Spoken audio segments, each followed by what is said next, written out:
ஆசீர்வாதமான வேத வசனங்கள். உபாகமம் 28வது அதிகாரம் 1ஆம் வசனம். உன் தேவனாகிய கர்த்தர் பூமியிலுள்ள சகல ஜாதிகளிலும் உன்னை மேன்மையாக வைப்பார்.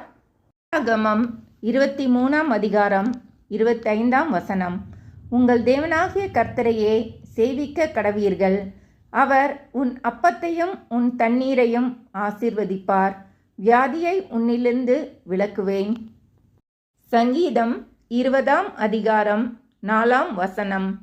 அவர் உமது மனவிருப்பத்தின்படி உமக்கு தந்தருளி உமது ஆலோசனைகளையெல்லாம் நிறைவேற்றுவாராக.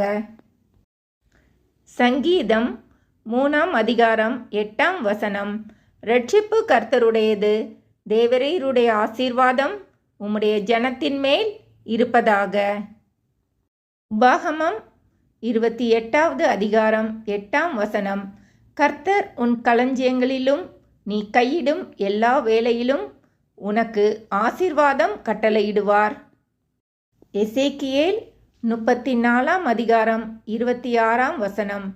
நான் அவர்களையும் என் மேட்டின் சுற்றுப்புறங்களையும் ஆசீர்வாதமாக்கி ஏற்ற காலத்திலே மழையை பெய்ய பண்ணுவேன். ஆசீர்வாதமான மழை பெய்யும்.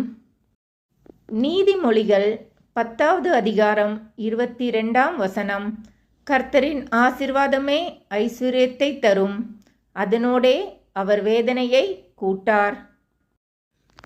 ஆதியாகமம் 12வது அதிகாரம் 2ஆம் வசனம். நான் உன்னை பெரிய ஜாதியாக்கி உன்னை ஆசீர்வதித்து உன் பேரை பெருமைப்படுத்துவேன்.